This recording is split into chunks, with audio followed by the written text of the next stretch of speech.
السلام علیکم ورحمۃ اللہ وبرکاتہ۔ یہ ہماری 7 days چینج سیریز کا جو ہے وہ Day 1 ہے۔ اب ہم نے سوچ لیا کہ ہم نے خود کو چینج کرنا ہے۔ جو کچھ ہم پہلے کر رہے تھے، حالانکہ ہم مسلم ہیں لیکن پھر بھی ہم جو کچھ کر رہے تھے، جو گناہ کر رہے تھے، پہلے ہمیں شعور نہیں تھا، ہم نے جانے میں کیا یا انجانے میں کیا، لیکن اب ہم اس پر شرمندہ ہیں۔ ہم اپنی گناہوں کی زندگی کو، اپنے ماضی کو چھوڑنا چاہتے ہیں۔ سب سے پہلے ہمیں کیا کرنا چاہیے؟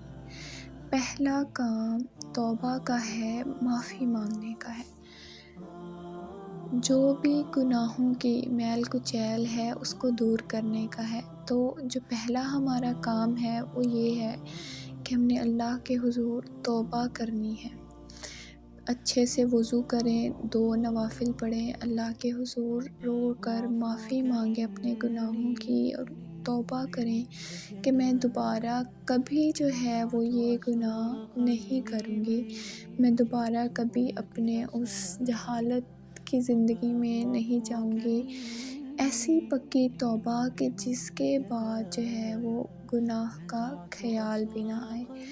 اب یہ نہیں کہنا، یہ نہیں سوچنا کہ ہم اتنے دیر سے یہ کام کر رہے ہیں، یہ گناہ کر رہے ہیں، آپ کو نہیں پتا کہ ہم نے کیا کیا گناہ کیے ہیں۔ تو جو بھی کیا ہے، اگر آپ کو ریئلائز ہو گیا ہے اور ابھی تک ہمارے پاس ٹائم ہے، ہم زندہ ہیں، ہم سانس لے رہے ہیں، تو مطلب کہ اللہ تعالیٰ نے ہمیں مہلت دی ہوئی ہے۔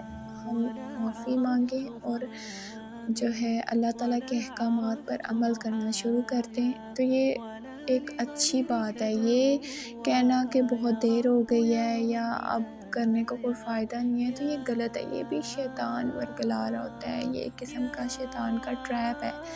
تو شیطان کے اس جو ہے بہکاوے میں نہیں آنا۔ پہلا کام جو بھی کیا ہے، ڈس ہارٹ نہیں آنا۔ ہم نے اللہ سے معافی مانگنی ہے کہ ہم دوبارہ وہ کام نہیں کریں گے۔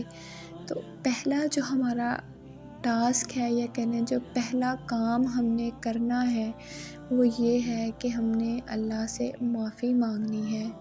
نو میٹر کہ ہم نے کیا کیا ہے، what ever we have done in our past life, but the thing is کہ ابھی ہمارے پاس ٹائم ہے۔ ہمیں جو ہے وہ اللہ تعالیٰ نے مہلت دی ہوئی ہے۔ تو جب ہمارے پاس ٹائم ہے تو ہمیں چاہیے کہ اس کو اویل کریں، اچھے سے یوز کریں۔ تو ہم نے کیا کرنا ہے؟ اللہ سے معافی مانگنی ہے۔ نوافل پڑھیں، 2 اللہ تعالیٰ سے معافی مانگیں اور اللہ تعالیٰ سے ثابت قدمی کی دعا مانگیں کہ اللہ تو نے جو مجھے ہدایت دی ہے، مجھے اس پر عمل کرنے کی توفیق عطا فرما اور مجھے اس راستے پر ثابت قدم رکھ۔